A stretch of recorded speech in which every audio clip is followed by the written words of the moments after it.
నమస్తే అన్న అందరికీ నమస్కారం.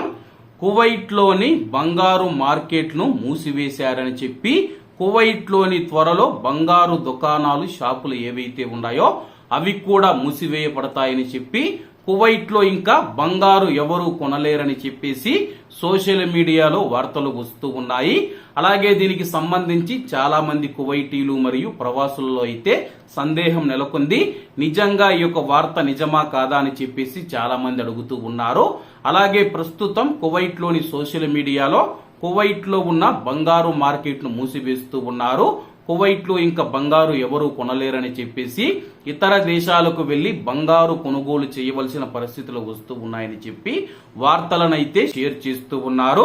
దీనికి సంబంధించి కువైట్ లో బంగారు మార్కెట్ల మూసివేతకు సంబంధించి వస్తూ ఉన్న పుకార్లను Kuwait gold and jewellery traders union ఖండించింది. అధికారిక పనివేళల వెలుపల మూసివేయబడిన షాపుల ఫోటోల ద్వారా వాళ్ళైతే ప్రచారం చేస్తూ ఉన్నారని చెప్పి కువైట్ లో అధికార పనివేళల్లో అన్ని షాపులు ఓపెన్ లో ఉంటాయి. పనివేళలు అయిపోయిన తర్వాత షాపులు మూసివేస్తాము. ఆ యొక్క షాపుల ఫోటోలు తీసి సోషల్ మీడియాలో పెట్టి కువైట్ లోని బంగారు షాపులు బంగారు మార్కెట్ ను మూసివేశారని చెప్పి వార్తలనైతే చాలా మంది షేర్ చేస్తూ ఉన్నారని చెప్పి వీటిని మేము ఖండిస్తూ ఉన్నామని చెప్పి యూనియన్ ప్రకటించింది. అలాగే ఈ ఆరోపణలు తప్పని చెప్పి కువైట్ దేశంలో అశాంతిని ప్రేరేపించడానికి మరియు భద్రతను అస్థిరపరిచే ఉద్దేశపూర్వక ప్రయత్నాలలో భాగమని చెప్పేసి యూనియన్ ధృవీకరించింది. అలాగే అధికారులు అటువంటి వారిపైన చర్యలు తీసుకోవాలని చెప్పి యూనియన్ కోరింది.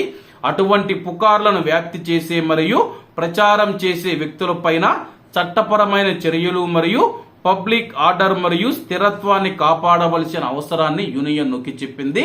కాబట్టి కువైట్ లో ఉన్న మన భారతీయులు కువైట్ లోని బంగారు షాపులు గాని బంగారు మార్కెట్ ను మూసివేయడం లేదు. ఎప్పటిలాగే కువైట్ లో ఉన్న భారతీయులు మరియు ప్రజలు ఎవరైతే ఉన్నారో బంగారాన్ని కొనుగోలు చేసుకోవచ్చని చెప్పి యూనియన్ తెలిపింది. కాబట్టి అందరూ బాగుండాలి, అందులో మనం ఉండాలి. అందరికీ నమస్తే అన్న, జై హింద్.